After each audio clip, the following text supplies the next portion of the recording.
And of course, all of you are here because you want to find out who Ya'juj and Ma'juj are, what's going to happen, and the epic saga that will take place, etc., which I will tell you nothing about today. Nothing at all. I will, however, tell you that this is an area that requires and should get a lot of really interesting historical research. I think Muslim historians, if they haven't already, should go out to these locations where Dhul Qarnayn went and do archaeological research and actually make even documentaries about this stuff. And then, of course, there's the opinion of some ulama that Ya'juj and Ma'juj, according to what we find in the Tawrat, because Ya'juj and Ma'juj are not just mentioned as a nation that goes crazy and drinks all the water in the world. It's not just mentioned as that, but they're also mentioned as the children of Yafis. If you know, Nuh alayhi salam has Sam, Ham, and Yafis. These are considered of the many offsprings of Yafis. Now, of the many offsprings of Yafis, from what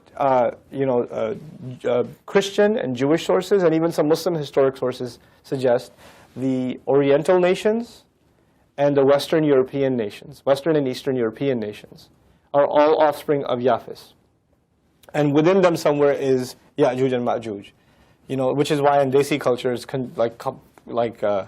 common myth, it's the Chinese. And the wall was the Great Wall of China. No, it wasn't. It's just, and they're coming with their toys. It's not that.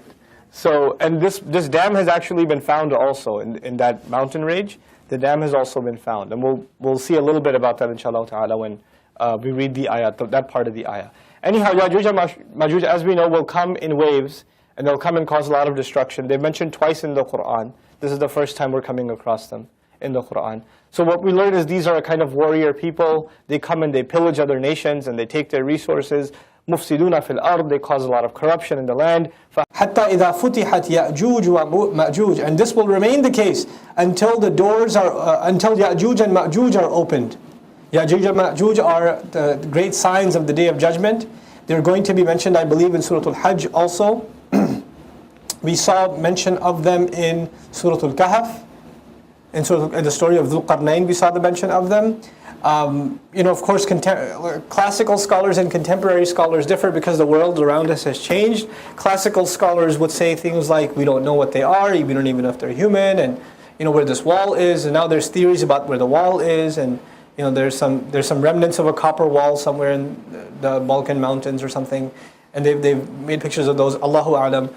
But some of the interesting theories that that came out in recent times, in like the last couple of 100 years about Ya'juj and Ma'juj, there were Indian scholars and certain Arab scholars that were colonized that believed that the Europeans are Ya'juj and Ma'juj.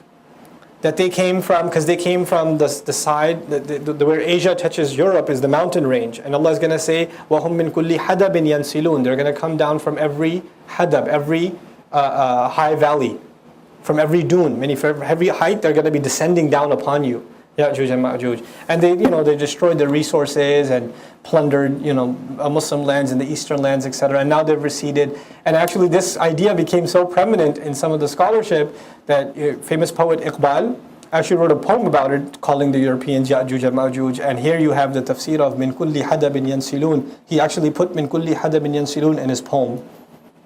He went that far. So I don't necessarily agree with that depiction, but it goes to show you that that Islamic thought is necessarily a product of its time. Like the way I think about the Quran and you think about the Quran and we think about the seerah of the Prophet ﷺ isn't necessarily departed from the age in which we live, the society in which we live, the things that we've been exposed to or haven't been exposed to. It influences how we think. And we can't help but bring our thought to revelation. It's impossible not to. Every human being is going to process revelation, right? There are certain principles in place by which we interpret the Quran and the Sunnah, and we don't violate those principles, but human intellects vary, and that's why interpretations vary. And that's always going to be the case.